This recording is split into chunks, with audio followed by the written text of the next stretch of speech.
Hello everyone, here is Gemini AI. Let's dive into a topic that sits at the very heart of business survival, cash. We all think we know what it is, right? But believe me, understanding the crucial and often surprising difference between cash and profit, well, that can be the one thing that determines if a company thrives or completely goes under. So all the material we're covering in this explainer today was prepared by Dr. Samir Al-Rishani with some AI support. We're going to break down his key insights for you. All right, so what's the game plan? First, we're going to get our definitions straight. Then we'll uncover a really common trap where cash isn't quite what it seems. After that, we'll look at a real-world company to see why this all matters so much. And finally, we'll break down the 6 principles that smart companies use to absolutely master their money. Okay, let's get right into it. To really wrap our heads around the challenges of managing cash, we have to start with the basics. We need to be on the same page about what we're even talking about, starting with the word we all think we know, cash. You know, this one is pretty much what you'd expect. It's the physical money a company has. Bills, coins, and more importantly, the money sitting in a bank account that they can get to immediately. No waiting, no penalties. It's the money on hand to pay the bills today. Now here's where it gets interesting. Smart companies don't just let huge piles of extra cash sit around doing nothing. That's a waste. So they put it into what are called cash equivalents. Think of these as super safe, super short-term parking spots for money, like government treasury bills. They can be turned back into cash almost instantly. But, and this is a big but, there's a really specific rule here that trips a lot of people up. For something to count as a cash equivalent, it's not about how much time is left before you get your money back. Nope. It's all about the original term of the investment. From the day the company bought it, it had to be for 3 months or less. Okay, this table just makes it crystal clear. Look at that first line. A U.S. Treasury bill bought with a 3-month maturity. Perfect. That's a cash equivalent from day one. But now look at the second one. A 3-year Treasury note. Even if there are only 3 months left on it, it is not a cash equivalent. Why?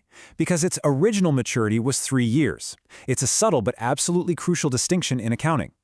So now that we've got a handle on cash and cash equivalents, let's throw a wrench in the works. It turns out, not all cash is created equal.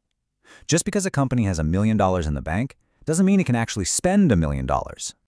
And this gets to a really critical question if you're trying to figure out how healthy a company really is.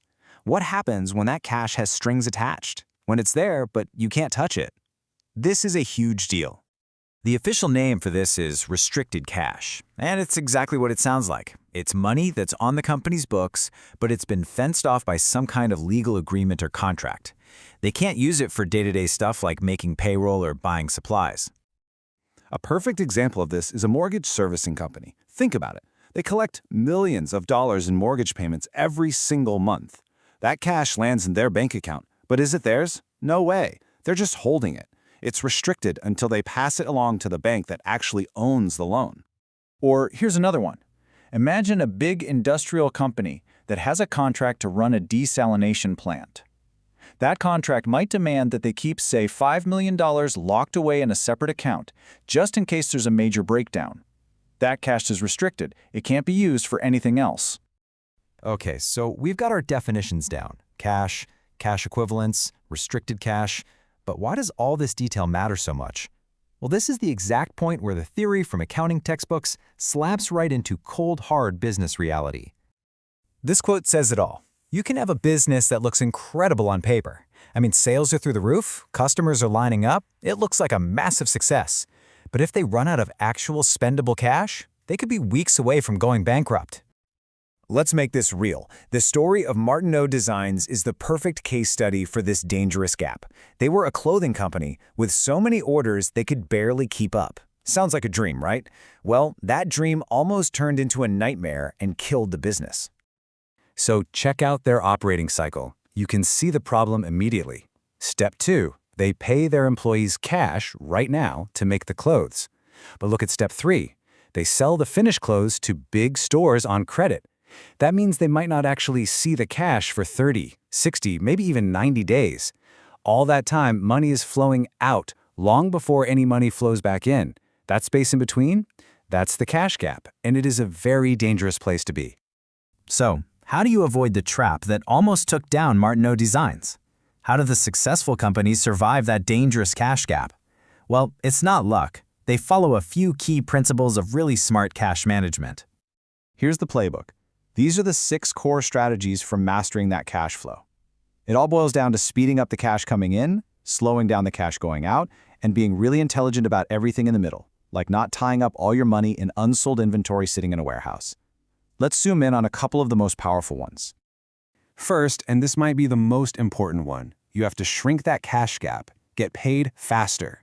This is all about managing your receivables. For a company like Martineau Designs, instead of just waiting 90 days for a big retailer to pay, what if they offered a small 2% discount if they paid within 10 days? Sure, they give up a tiny sliver of profit, but they get their cash 80 days sooner. That cash is the fuel they need to keep the business running. Now, the other side of that coin is about paying your own bills.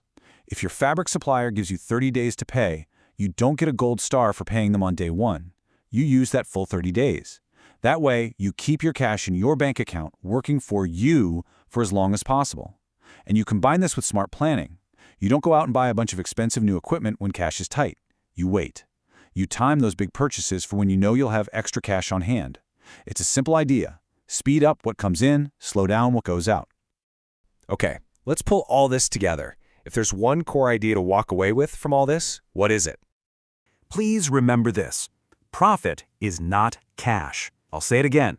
Profit is not the same as cash. A company can report millions in profit because it made a bunch of sales on credit, but if it can't collect the actual cash in time to pay its rent, its suppliers, and its employees, it will fail. It's been said that profit is an opinion, but cash is a fact. Cash is the oxygen a business breathes. Without it, it's over. So, the next time you see a headline screaming about some company's record profits, you'll be able to ask a much smarter question. A question that cuts right to the heart of that company's real, true financial health. That's nice, but how's their cash?